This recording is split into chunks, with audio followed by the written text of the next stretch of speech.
নমস্কার বন্ধুরা, স্বাগত জানাই এবং তথ্যের আরেকটি নতুন ভিডিওতে। তো আজকের বিষয়টি আপনাদেরকে জানাবো যে তথ্যটি তা হলো এলসিডি আর অ্যামোলেড ডিসপ্লের মধ্যে পার্থক্য। আমরা প্রত্যেকে অ্যামোলেড আর এলসিডি ডিসপ্লে স্মার্টফোন তো ব্যবহার করি। আপনি যেটা হয়তো স্মার্টফোনটি ব্যবহার করছেন ওইটা হয়তো অ্যামোলেড হতে পারে, বা আমি যেটা ব্যবহার করছি সেটা হচ্ছে এলসিডি। তো এলসিডি আর এলইডির মধ্যে পার্থক্যটা কি, সুবিধা অসুবিধাটা কি, এবং কোনটা আমাদের পক্ষে ভালো এবং কোনটা ভালো নেই, এই সমস্ত কিছু বিষয়টা জানাবো এই ভিডিওতে। তো বেশি দেরি না করে চলুন বন্ধুরা ভিডিওটি শুরু করি। তো বন্ধুরা, আমার হাতে দেখতে পাচ্ছেন একটা স্মার্টফোন আছে, যার স্ক্রিনটা হচ্ছে কি এলসিডি। আমার ভাইয়ের একটা স্মার্টফোন এলসিডিটা, তো সে দোকানে গিয়েছিল ঠিক করতে, তার স্ক্রিনটা ফেটে গেছে। তো আরেকজন আমার ভাই, সে কি তার অ্যামোলেড ডিসপ্লে, তারা দোকানে গিয়েছে। এখন দেখা গেল যে এলসিডির দামটা কি কম, আর অ্যামোলেডের ডিসপ্লেটার দাম কি, যে ফোনটা সে কিনেছে তার 8,000 টাকা দাম বেশি। তো দেখছেন তো বন্ধুরা যে একটা অ্যামোলেড আর এলসিডির মধ্যে কি দামের অনেক পার্থক্য। बस हवा निकल गई। কিন্তু এলসিডি আর অ্যামোলেড ডিসপ্লের মধ্যে পার্থক্য, এই দামের পার্থক্যটা কেন? কারণ এলসিডিতে যে ব্রাইটনেসটা থাকে বা যে কালারটা থাকে সেরকম অতটা ক্লিয়ার নয়, হ্যাঁ, কিন্তু দেখায় ভালো। অন্যদিকে অ্যামোলেডটা কি হয়, তার কালার এবং এবং আলোটা খুবই ক্লিয়ার, এবং তার কি যখনই আপনি কোনো ফটো, ভিডিও বা অডিও বা যে কোনো কিছু রেকর্ড করেন বা দেখেন, তখন দেখবেন যে তার কালারটা খুব ভালো হয় অ্যামোলেডের। কিন্তু এখানে একটা কি বড় ডিফেক্ট, তা হয়তো আপনারা জানেন। ये फंस गया। অ্যামোলেড ডিসপ্লেতে আপনি বারবার যদি কোনো ব্যবহার করছেন, তাহলে আপনার চোখের জন্য কি সমস্যা হতে পারে। কি সমস্যা?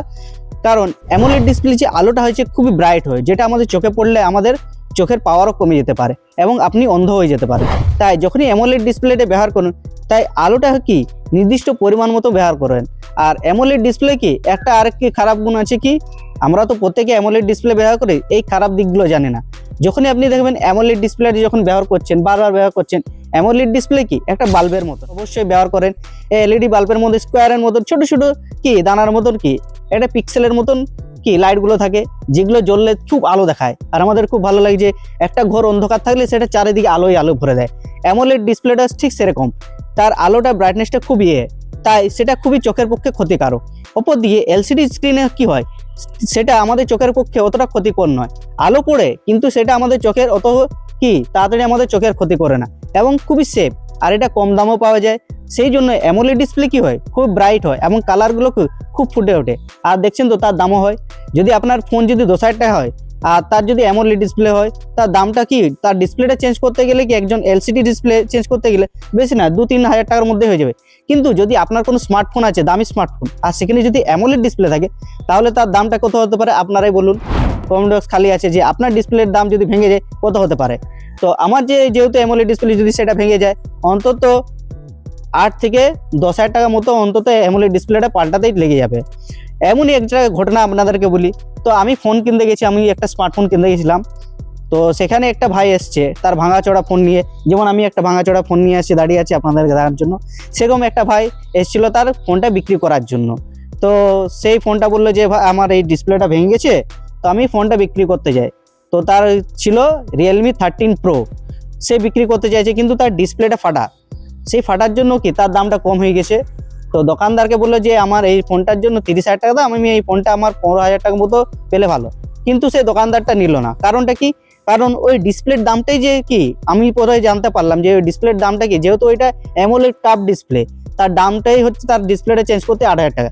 তো বন্ধু দেখছেন তো, আর 2,000 টাকা দিলে আপনার নতুন ফোন হয়ে যাবে। এই কারণে কি অ্যামোলেড ডিসপ্লে আর এলসিডি ডিসপ্লের মধ্যে এই পার্থক্য। দামও বেশি কিন্তু ব্রাইট, আপনার চোখের পক্ষেও খারাপ, আর আপনার ব্যাংকের পকেট খালি করতেও কি যথেষ্ট পরিমাণে অ্যামোলেড ডিসপ্লে কাজ করে। আপনাদের কাছে একটা প্রশ্ন হতে পারে কি, তাহলে কি আমি অ্যামোলেড ডিসপ্লে ব্যবহার করবো না? হ্যাঁ বন্ধুরা, অবশ্যই করবেন। কারণ অ্যামোলেড ডিসপ্লে যদি আপনি যথাযথভাবে ঠিকঠাক মতো ব্রাইটনেস দিয়ে যদি ব্যবহার করেন, তাহলে আপনার চোখের পক্ষে কোনো ক্ষতি করে না। অ্যামোলেড ডিসপ্লেটা বেশি দিন টেকে না, সেটা কি 1-2 বছরের মধ্যে খারাপ হয়ে যায়। হ্যাঁ, কিন্তু অন্যদিকে যদি আপনি এলসিডি ডিসপ্লে যদি কোনো স্মার্টফোন হয়, তাহলে আপনার পকেটও হালকা হবে না, আপনার ঠিক টাইম মতো ওটা ঠিক হয়ে যাবে, আর এতে আপনার চোখটাও খারাপ করবে না। এতে ব্রাইটনেস কম আছে এবং এটা কি ব্যাটারি লাইফটা অনেক হয়। এরকম স্মার্টফোন কি আপনার অ্যামোলেড ডিসপ্লে থেকে অনেক বছর চলে। আপনার যদি অ্যামোলেড ডিসপ্লের স্মার্টফোন কি যদি 2 থেকে 3 বছর চলে, কিন্তু যদি এলসিডি স্মার্টফোন কি 5 থেকে 6 বছরও আপনি চালাতে পারবে। এই হচ্ছে পার্থক্য। তো আশা করি আপনারা পুরো ব্যাপারটা বুঝতে পেরেছেন যে এলসিডি অ্যামোলেডটার ব্যাপারটা কি এবং কোনটা আমাদের জন্য সুবিধা কোনটা অসুবিধা। আপনি যদি অ্যামোলেড ডিসপ্লে ব্যবহার করছেন তাহলে এইগুলো মনে রাখবেন যে আপনি সঠিক ব্রাইটনেসটা মেনটেন করে রাখবেন, বেশি বাড়াবেন না। আর রাতে যখন আপনি স্মার্টফোন ব্যবহার করছেন, আপনার ওই অ্যামোলেড ডিসপ্লে যদি স্মার্টফোন হয় তাহলে চোখের সামনে নিয়ে ওই স্মার্টফোনটি ব্যবহার করবেন না। এতে আপনার চোখের পাওয়ারটা কমে যাবে এবং ভবিষ্যতে আপনার চোখটাও খারাপ হতে পারে। तू समझा?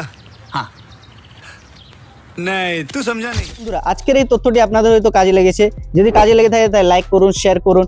আর আপনাদের যদি কোনো মতামত থাকে এলসিডি আর অ্যামোলেড ডিসপ্লে, যদি আপনাদের যদি অন্য কোনো মতামত থাকে তাহলে কমেন্ট বক্স চালিয়ে আছে, কমেন্ট করে আমাদের জানাতে পারেন। আর আমাদের ছোট্ট পরিবারে যুক্ত হওয়ার জন্য বেশি কিছু না, যে সাবস্ক্রাইব বাটনটা হিট করুন আর আমাদের ছোট্ট পরিবারে আপনারা যুক্ত হতে পারেন সব সময়। তো বেশি দেরি না করে আজকের ভিডিওটি এইখানে রাখলাম। দেখা হবে আরেকটি নিত্য নতুন ভিডিও নিয়ে আপনাদের কাছে চলে আসবো। আপনারা সবাই সুস্থ থাকুন, ভালো থাকুন। জয় ভারত।